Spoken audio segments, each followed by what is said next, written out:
This is Frans Van Staden, or Die Bierman. I'm going to take you through some tasting today. So I hope you enjoyed and op je eerste enetjie. Firstly, we're going to start with the local favorite Jack Black Lager from Jack Black Breweries. It's made out in Paarl at CBC, that's Cape Brewing Company. They contract brew this nice lager for Jack Black over there. We're going to judge the beers tonight on 3 different characteristics. One, we're going to look at the color of the beer, and we're going to smell the beer, which is the aroma, and then we're going to obviously taste the beer. And I'll give you some feedback on that. And firstly, color wise, it's a very standard sort of pale color for normal lager, which is good. Smell, basically the same, very malty, not a lot of hops in a standard lager. And then the taste.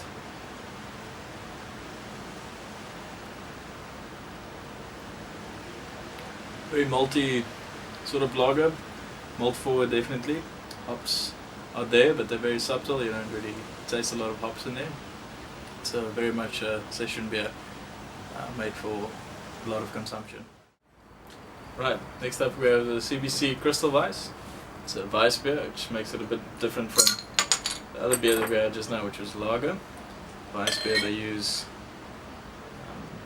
wheat malts together with some pale malts. This one that makes it a bit different from CBC is this Crystal Weiss. Normally it's a cloudy beer, Weiss beer, but Crystal Weiss, they name it because they use crystal malts as well as wheat malts, and they filter it. And then you get this nice clean color, which is very rare in a Weiss beer. Smell it. If you smell it, you can even smell some of the wheats. It smells a lot different than the lager. It's not as malt forward, and it's going to have some bittering hops in there, but not a lot.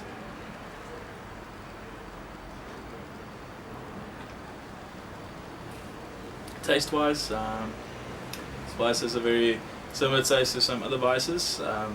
You always get some banana and clove flavors coming out of Weiss, and I must say CBC does a good job in getting those flavors out in this beer. Okay, so next we got the American Pale Ale from Lakeside Breweries out in Kommetjie.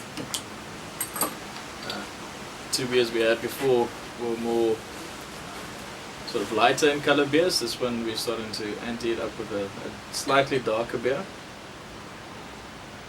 To give it the dark color is the nice malts that they use, a bit more roasty malts, gives you a little bit of a caramel taste, and obviously with the American Pale Ales you've got some American hops in there as well.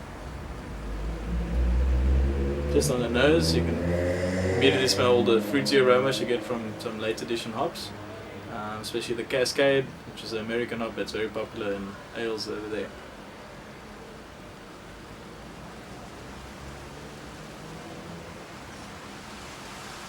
Taste wise, you can really taste that sort of caramelly flavor which you get from the malts, and then also a little bit more fruity, sort of a citrusy fruit taste from the hops that they use. Right, so we're on to our last beer. This is the Blockhouse IPA from Devil's Peak in Salt River. I would say this beer apart IPAs is the amount of hops that they use. So the more hops you have, the more sort of bitter flavor you'll get. If you add it in early additions in the boil, and later additions you'll get more fruity flavors. And with this beer you get sort of the best of both worlds. So the color is also a bit darker than the lagers and the other ales that we have, because they use some roasted malts in here as well. Flavor wise, it's very, very fruity, very sort of a citrusy, fruity, bit of a floral nose to it as well.